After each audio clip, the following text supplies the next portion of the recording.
Right, hi everyone. I'm Jarrah Aburezq, one of the PGY3s, and how you actually say it. I'm talking about the management of favorable intermediate risk prostate cancer. There's a category of patients with a highly variable clinical behavior and prognosis, and it's a heterogeneous cohort for whom management recommendations can't really be standardized. So yeah, I'd like to acknowledge Dr. Miles Manis for helping me.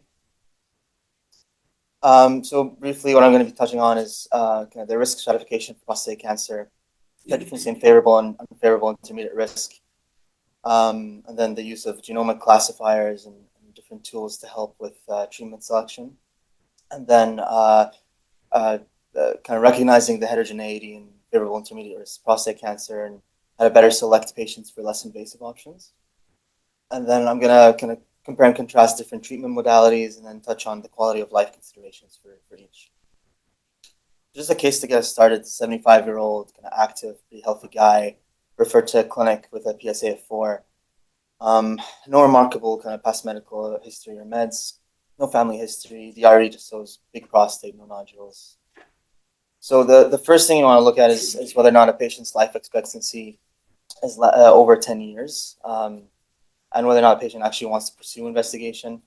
After checking a PSA, if it's elevated, particularly if it's above 3, you want to check the PSA again, and then if it's still elevated, you look at kind of different strategies and shared decision making about biopsy. Briefly going through the stages of prostate cancer. In brief, T1 can't be seen, can't be felt. It's found kind of incidentally, either on TERP or for a biopsy done for elevated PSA. T2 territory is a tumor that you can feel, you can see, and the subcategories is based on how much of the prostate takes up. T3 is when it starts growing outside of the prostate capsule, and the subcategories are on laterality and if it grows into the seminal vesicles. And then T4 starts spreading to pelvic muscles, bladder, neck. And then the end staging is based on kind of size of nodes, and M1 is if you have distant nodes or mets to other organs. Localized prostate cancer is what we call T1 to T2. Locally advanced is T3, T4, and then advanced or metastatic is kind of N1, N2, N3, and M1. So for our patients, you do an MRI. MRI shows a PIRAS4 lesion. You do a targeted and systemic biopsy. A couple of cores positive with 3+4 Gleason disease. There's no kind of risk factors, no lymphovascular invasion, no perineural invasion, no intraductal carcinoma, and the staging is T1C. Prostate cancer is so prevalent in the modern world, but it's so heterogeneous in its disease course in different groups. And the nuance in its treatment and management it comes down to how to differentiate and identify some more aggressive forms and some risk factors for that. And you're teetering the line between the least invasive option that also prevents progression. Risk stratification starts with the D'Amico risk groups, which were initially published in '98. And they're designed to stratify patients according to the likelihood of biochemical recurrence-free survival after a radical prostatectomy. In 2005, the International Society of Urological Pathology conference was held, and they reached a consensus about the grading of prostate cancer. As a result, there was a development of a new grading system I'm going to go through, and the reporting of secondary pattern of Gleason 4, 3+4 disease became more prevalent. And as more 3+3 patients started diagnosed with 3+4, it caused the increase of patients to be categorized as a better prognosis in the patients that are categorized as low risk, because you get more of these patients kind of moving away from that category and not being lumped in with them. Essentially, Gleason 3 is tissue that's well differentiated and they can identify well-formed uniform glands. Gleason 4 is more poorly formed, kind of fused cribriform glands. And then Gleason 5 is a lack of gland formation, sometimes even necrosis, with or without some poorly formed glands with them. Historically, prostate cancer risk prediction models and observation studies that adjusted for Gleason score used only the total Gleason score, so the total 6, total 7. And so a lot of studies suggested that not all Gleason 7 scores were created equal, and the 3+4 had better prognosis than 4+3. And then in 2009, Stark and colleagues published their research where 3 pathologists were blinded and reviewed a bunch of prostatectomy specimens and biopsy specimens. And they assigned primary and secondary Gleason patterns. And then they looked at all these patients kind of retrospectively, and they found that patients with 4+3 had a 3 times higher risk of lethal prostate cancer than 3+4. Before the 2014 revisions, small cribriform structures may have been misclassified as Gleason pattern 3. And that means that older studies, including this 2009 study, may have underestimated the risk associated with Gleason 3. And since some of the aggressive features were incorrectly kind of lumped in with Gleason 3 rather than 4. There are different subtypes to Gleason 4, and includes kind of poorly formed glands, fused glands, glomeruloid structures, and cribriform glands. And that matters because not all Gleason 4 disease is kind of equal, and some of them are more aggressive than others.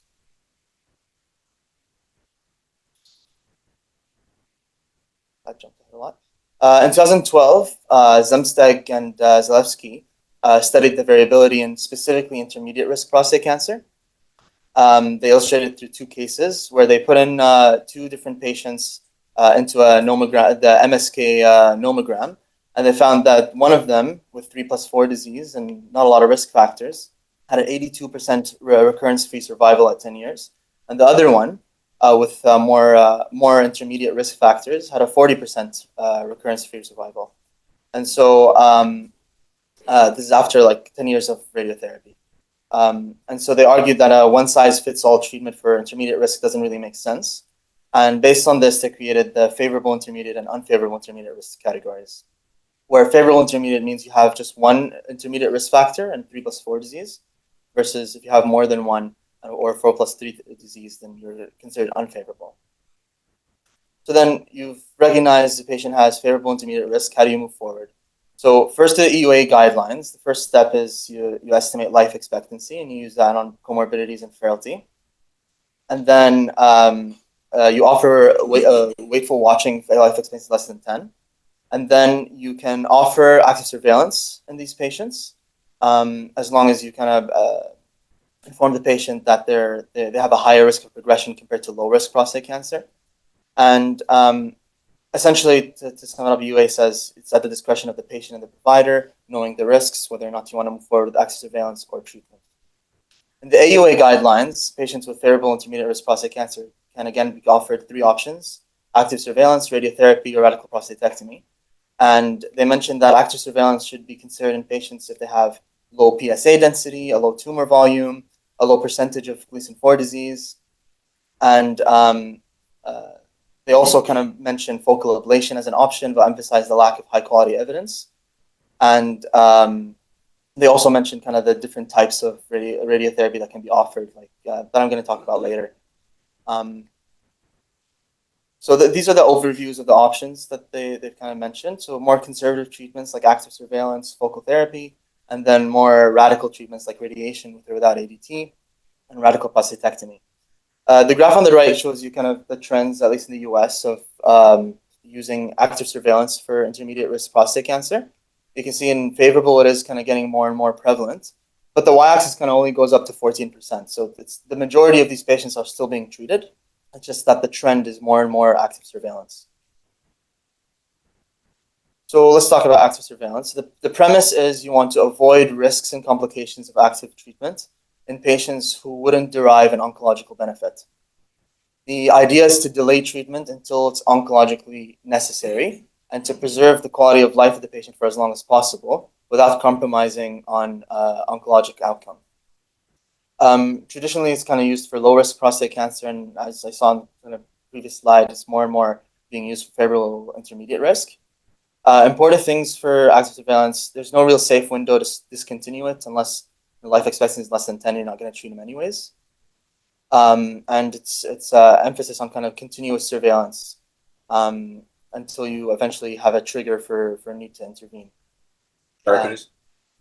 Just your first comment about delaying, it's not all about delay, right? If you focus on delay, a lot of patients will say, "Oh, I just want to get it over with." Mm-hmm. But the idea is that you're going to avoid treatment at all, a lot of patients, right? Especially you're talking about intermediate risk, so there's more likely to be just a delay. But for low risk, a lot of those patients will never need treatment. It's not just delaying treatment.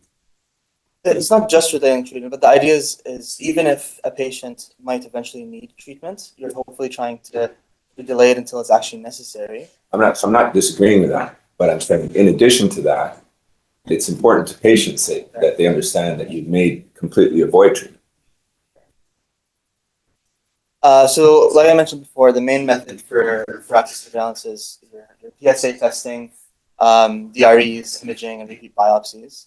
The primary objective is to detect disease progression at an early stage and detect kind of triggers for treatment. There's some other emerging biomarkers like pro-PSA, PCA3, and PHI, but these still require validation.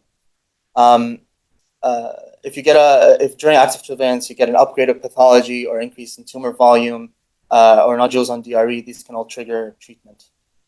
MRIs are also used. They give you a PIRAT score, which predicts clinical progression. They also give you something to target on biopsy for more accurate pathology. And it can be difficult to assess the grade just on MRI without a biopsy. And obviously, there are logistical implications, especially in Canada with long wait times. The graph on the lower right is the one I showed in the previous slide. And it was done in the US, like I said. And they found in their study that like leaning towards active surveillance and intermediate risk was associated with patients that are older, patients that were diagnosed after 2010 or more recently, a lower Gleason score, an earlier T stage, because it was in the US, also a lack of medical insurance, lower income, lower education, and proximity to a treatment center. The CUA guidelines have active surveillance, active surveillance guidelines. And they state that in certain patients that are 3+4 localized disease, you can consider active surveillance. They suggest PSA every 3 to 6 months, a DRE every year, a biopsy within 6 to 12 months, and then an MRI if clinical findings don't match up with pathological findings. And any patient during active surveillance that gets reclassified to something higher risk should get active therapy.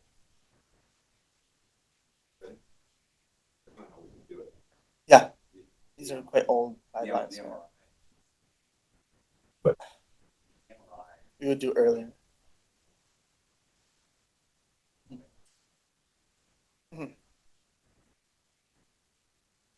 So figuring out who is a candidate for active surveillance, and given the heterogeneity and favorable intermediate risk prostate cancer, one way is to use genomic classifiers. So Decipher is one of the most studied ones. It essentially analyzes for 22 genes in prostate biopsy tissue to predict tumor aggressiveness. And the test gives you a score from 0 to 1, and the higher the score, the more likely, the higher risk for adverse pathology. And essentially, if the risk is less than 0.45, you're considered low Decipher score or low risk. Intermediate is 0.4 to 5 to 6, 0.6, and then higher than 0.6 is considered high. And the idea is if you're lower intermediate risk, your adverse pathology risk is 10 to 13%, and so you are more likely to choose active surveillance in these patients. And then if you have a high score, then the adverse pathology risk is about 41%, and you should probably treat those patients. And obviously, you should use them kind of use them with like MRI and PSA density and shared decision making with the patients, etc. Herman et al. In 2019 used Decipher specifically for favorable intermediate risk prostate cancer and essentially looked back at a bunch of patients with either very low or low risk prostate cancer or favorable intermediate risk. And then they analyzed them through Decipher and found that in the favorable intermediate risk prostate cancer group, 79% were low risk, 13% were intermediate, and 8% were high kind of Decipher scores. And then they looked back at what their clinical outcome was for each of these patients. And for favorable intermediate risk, 74% were PT2, and then 27% were T3, 18% had positive margins, and 4% had biochemical recurrence.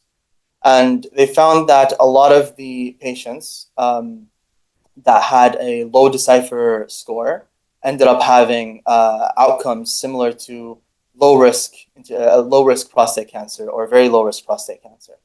And so the idea is they kind of validated that using Decipher, you can select these patients for active surveillance. 92% of patients, right? So you're using the test to the eight, right, across 5,000.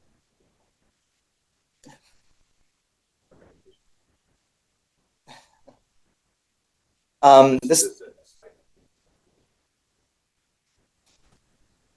so Sorry, can I ask people to press on their mics so we can hear online what the question is?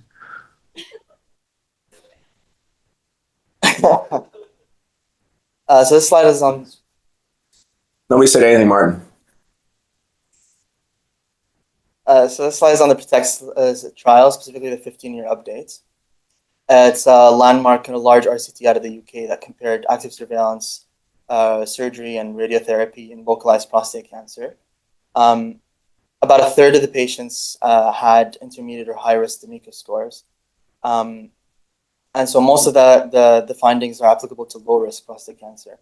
But in this 15-year update, they looked at they specifically mentioned like a lens that they looked at their data, where they talked about the balance between kind of quality of life and risk of progression. And 39% of the active surveillance patients didn't require radical treatment, and 60% did. But they focus on the fact that they were able to maintain those 60% of patients. They maintained their quality of life for longer and deferred their radical treatment until necessary without dropping prostate cancer mortality.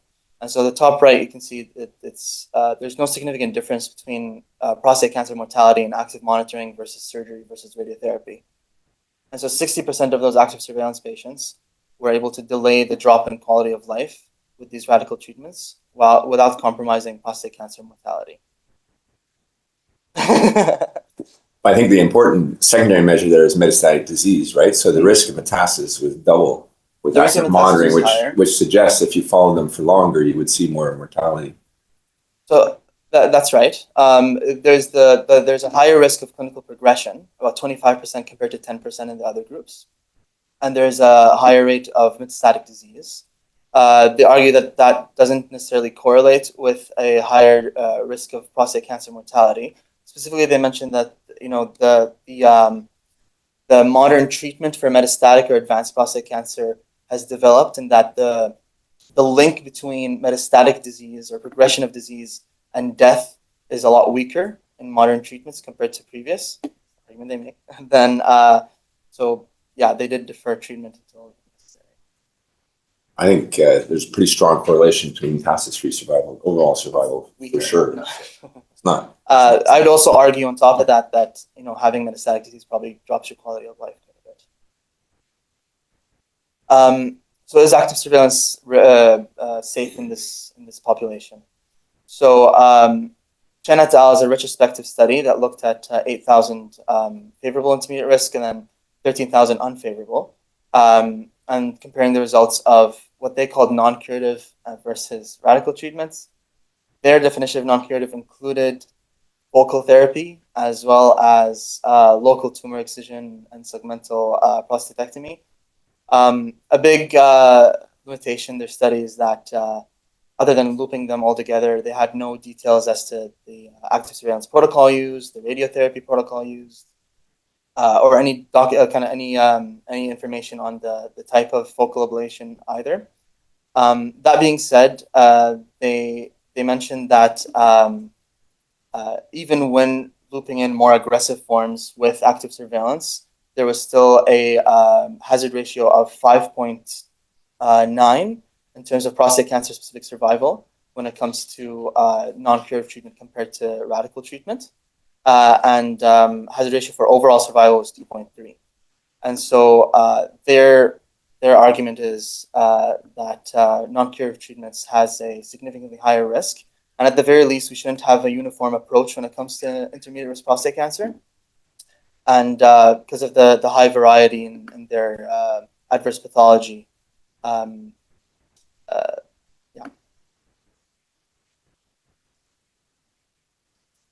You're probably at high risk of bias though, because that's like purely retrospective, where you offer a non-curative treatment to a bunch of people. Probably like they're just not fitter patients who are likely to die of something else too. Like it's not your cancer specific survival. So I'm just mentioning like maybe those to take with a grain of salt. So to operate or not operate. In 2008, Bill Axelson et al. Looked at about 700 patients with localized prostate cancer that were either underwent radical prostatectomy or active surveillance. All their patients were T1 or T2, and their average PSA was 13. They published their 15-year outcomes in 2011, and they found a 6% absolute risk reduction in cancer-specific mortality in surgery patients. That difference was found mostly or only in the men less than 65 and no difference in above 65. They also found a 12% absolute risk reduction in metastatic free survival, which dropped rate of metastasis from 33% in active surveillance to 22% in surgery. They also found an association between extracapsular growth and prostate cancer death, where it increased the chances by 7-fold. And all deaths in the surgery group involved extracapsular growth. So the takeaway in this is again, just looking at more outcomes that can help predict whether or not you should operate and whether or not how we can decide kind of clinical outcomes. And so this study kind of found that surgery improves outcomes in younger patients, improves outcomes in higher stage disease, even within kind of intermediate risk prostate intermediate risk categories. Limitations, obviously, this was it started in 1989, pre-MRI, the kind of PSA staging or PSA screening, and before the 2014 update that I discussed at the beginning of the talk. Felagaria et al. In 2023 looked at 16,000 men with prostate cancer, 10,000 of which underwent surgery and 5,000 radiotherapy. I discussed the surgical findings here. And they went back and looked at biochemical recurrence rates and the MECO risk classifications of the patients that had biochemical recurrence.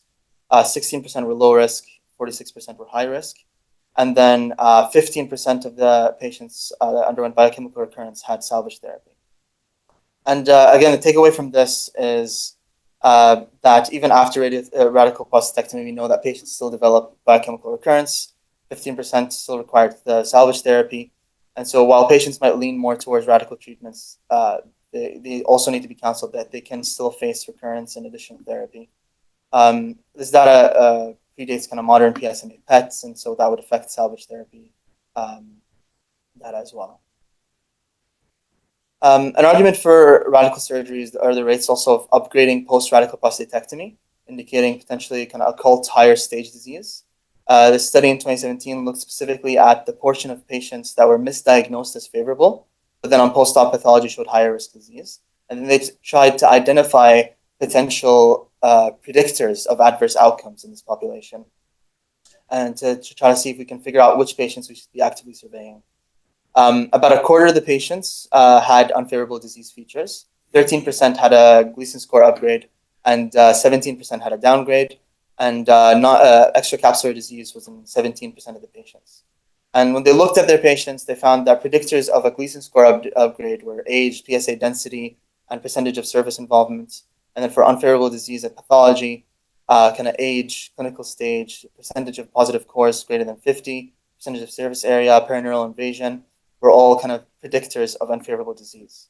And so it concludes in their study that essentially you can offer active surveillance, and it's a viable option for a subset of men. But while they kind of identified some risk factors, there are still kind of a notable unpredictable risk of which of these patients are going to end up with having worse disease and worse outcomes. This study in 2025 looked at the effects of this post-op grading on cancer-specific mortality. How clinically significant is it? And given the literature, like the one on the previous slide, where the upstaging rate is about 15 to 25% in favorable intermediate risk prostate cancer, which leads to kind of biochemical recurrence and metastatic progression, they wanted to see the direct impact on cancer-specific mortality. They analyzed 9,000 patients that underwent surgery, and they looked at upstaging, upgrading, and their endpoint was cancer-specific mortality. 12% of the patients were upstaged with a hazard ratio of 3.8. 15% were upgraded with a hazard ratio of 3.5, and then 4% had both with a hazard ratio of 8. And so while a majority of these patients that underwent surgery weren't upstaged or upgraded, the ones that did had a significantly higher risk of cancer-specific mortality, and the most unfavorable being the combination of upstaging and upgrading, and it was associated with extreme elevated risk of mortality. So this all implies that their disease may have been more aggressive than initially perceived. Another study looking at upgrading, 2017, they looked at 2,800 men with Gleason 6 favorable intermediate risk prostate cancer, and all of these patients had a radical prostatectomy, and they found that higher age, higher PSA, higher positive scores, and black race as well, all had higher risk of upstaging, and specifically a PSA of 15 to 20 or a positive core of 37 to 50% had a risk of 30% risk of upgrading or upstaging. They found that a higher clinical stage of T2B or T2C, they didn't find a higher risk. They found a 12% risk of a higher risk of cancer-specific mortality, but they thought that this is kind of comparable to the risk seen traditionally, and so it wouldn't really affect whether or not they're candidates for active surveillance compared to kind of high PSA and high positive scores. There are also pre-op nomograms that help predict disease extent that you can use and further kind of stratify patients. This is an example from the MSK Cancer Center. Essentially, you put in kind of age, PSA, Gleason score, and stage, and it'll give you a percentage of kind of 15-year prostate cancer survival, progression-free probability, and then the probability of having extracapsular extension or lymph node involvement. So on top of the patients, they might require salvage therapy, they might require biochemical recurrence. I wanted to just kind of briefly go through the other risks to patients' quality of life. So in radical treatments, I keep mentioning this idea of kind of deferring the decrease in quality of life. And so in radical prostatectomy, you get the risk of incontinence and erectile dysfunction, infection, bleeding, anastomotic leak. In radiotherapy, you get skin irritation, GI toxicity, GU toxicity, urge incontinence, radiation cystitis, and secondary malignancies. There's a study out of UBC by Dr. Saint Laurent et al., where they looked at a bunch of patients that underwent surgery versus brachytherapy and found that brachytherapy increased pelvic malignancy with a hazard ratio of 1.8. A bit more into quality of life, urinary symptoms. The Donovan et al. Study looked at patient-reported outcomes from the Protect trial from earlier and found that essentially surgeries in red, radiotherapy in yellow, and active surveillance in blue. And they found that for incontinence and kind of quality of life in terms of urinary score, there's a spike, particularly in surgery, at the 6-month mark, and then it slowly kind of tapers off and loses statistical significance. They found that nocturia kind of spikes for radiotherapy, but again, significance kind of tapers off over time. In terms of erection symptoms, they found a significant decrease along all time points for post-surgery compared to active surveillance and radiotherapy. Again, there's kind of a spike at 6 months and then a slow kind of recovery, but still not back to baseline. There is a spike with radiotherapy as well in the sexual function score, but it spikes at 6 months and then tends to kind of join the active surveillance. And then one thing to mention is kind of with age, the active surveillance group without any intervention is also kind of dropping off over time. And then main concern with active surveillance in terms of quality of life that gets brought up in the literature is mental health concerns. This study in 2018 looked at kind of factors like symptoms of cancer-specific distress and depression and anxiety. And these graphs, right is good, left is bad. And it seems like active surveillance kind of parallels surgery in most of these points. And the main contrast is with radiation therapy. And they found, you see in the bottom row, patients who had active surveillance initially had higher levels of distress and anxiety.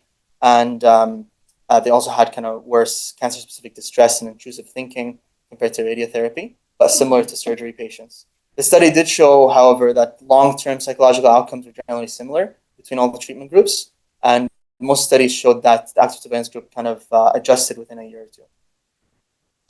Radiation therapy. Radiation was accepted in the 1980s for prostate cancer. There are 3 different options: brachytherapy, stereotactic body radiotherapy, and then external beam. Brachytherapy was developed first in 1911. Essentially used to be just put in a catheter with some radium. and then it's now developed to kind of seeds into the gland with ultrasound guidance. External beam therapy is developed into the sharp, accurate, intense X-ray beams. They're accurate enough that they've been increasing the dose, called dose-escalated external beam therapy. They also then developed hyperfractionation, where you increase the dose and decrease the number of fractions. And then the extreme version of this, called ultra hypofractionation, is what is stereotactic radiation. And since 2006, the rate of brachytherapy has been dropping. It's just seen as time-consuming, invasive, takes OR time, needs GA, and needs a high level of expertise. The idea with radiotherapy isn't just damaging DNA directly, but also causes late cell death with apoptosis. And briefly touching kind of on some basic science, it essentially causes translocation of ASMAs from inside of the cell to plasma membrane, where it hydrolyzes sphingomyelin and generates ceramide, which is a pro-apoptotic messenger, and then causes death in the cell in the next kind of 2 to 3 days. And this is abundant in endothelial cells, which are in the neovasculature of tumors, so it helps with tumor apoptosis. This technique is both used in stereotactic body radiotherapy as well as high-dose brachytherapy. In the 1990s, we also looked at kind of ADT and how it induces apoptotic regression in castrate-sensitive prostate cancer. And a lot of trials show that combining that with radiotherapy can improve survival. Both stereotactic body radiotherapy, or external beam, and brachytherapy have good evidence of short-term outcomes. Brachytherapy has been used longer, so you have better kind of long-term follow-up in the literature.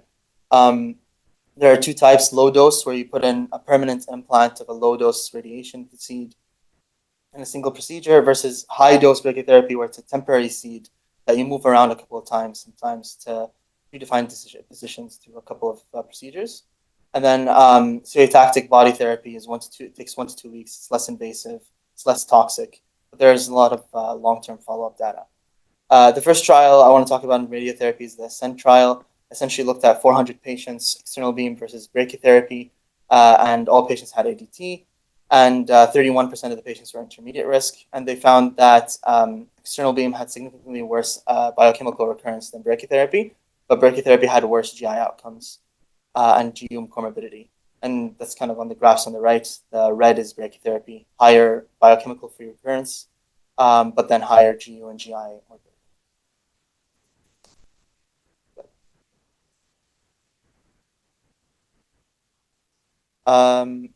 There's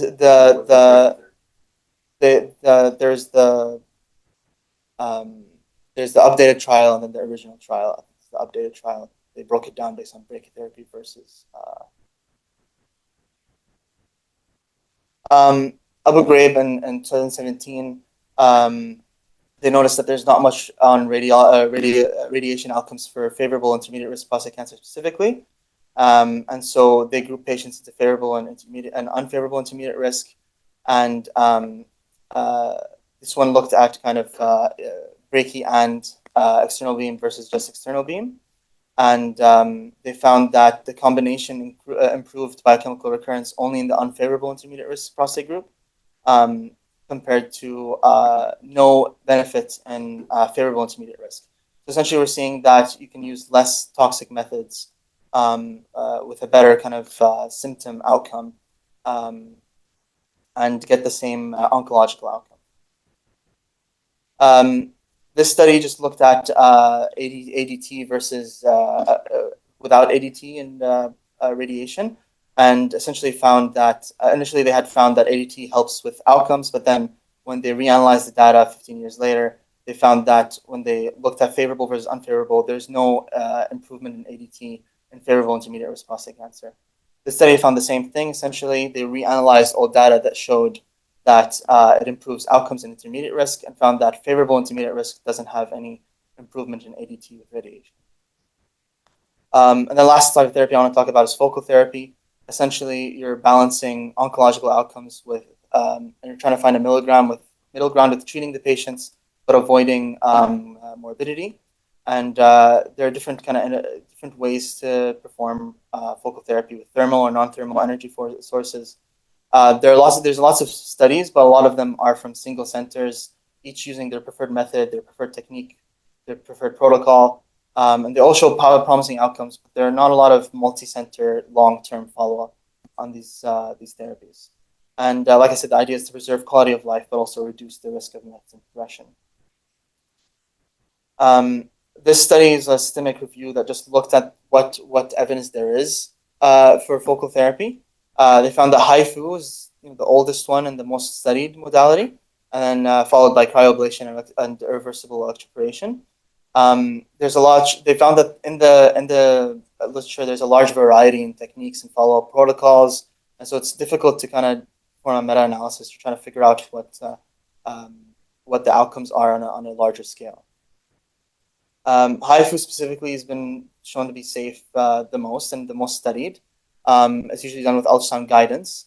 The one multi-center clinical trial I found looked at 100 different men with intermediate risk prostate cancer, and they used a 5 millimeter margin. I only mentioned that because a lot of current literature says 10 millimeter margin is necessary. And at 24 months, they found that a repeat biopsy showed 88% of the patients had no evidence of grade group 2 or higher cancer. And they only had one grade 3 adverse event, and there was no significant decrease in erectile function or GU function. Reddy et al. Looked at HIFU as well. They looked at the HEAT registry in the UK with an average follow-up of 32 months, and they found that 68% of their patients had failure-free survival, so no transition to whole gland treatment or METs or cancer-specific mortality at the 7-year mark. Only 3 patients developed METs and 1 died of prostate cancer. And the graph on the right shows their results with kind of broken down by risk factors. The PRESERVE trial is a single-arm study on irreversible electroporation and on 120 patients intermediate risk prostate cancer. Their endpoint was a negative biopsy at 12 months. 71% of their patients had a negative biopsy. 13% had clinically insignificant prostate cancer. And they had a preserved kind of GU function and erectile function with no high-grade. And then last thing I want to touch on, quality of life post-focal therapy. This study looked at erectile function, and they found that if they broke it down based on the men's baseline, a lot of patients kind of bounced back to their baseline within 24 months. And this one looked at erectile function and urinary function in cryotherapy. They found that urinary function stayed about the same. They only had one kind of HIFU, not cryo. And they did find that there was erectile dysfunction at the from 10% at baseline to 21% at the 1-year mark, and didn't really recover at 2 years. To conclude, management of favorable intermediate risk prostate cancer requires an individualized approach. You have to weigh kind of quality of life consideration by patient characteristics and accurate risk stratification. Patient has to be included, shared decision making. What kind of outcomes they're looking at. You have to consider age, comorbidities, life expectancy, because the group is very heterogeneous. There are some genomic classifiers and nomograms that can help with predicting what treatment option, treatment is going to come out with the best outcomes. And then active surveillance can be used for select patients, as can focal therapy. There's not a lot of high quality evidence. And the ultimate goal isn't just metastatic free survival, but also delaying quality of life, reducing treatment.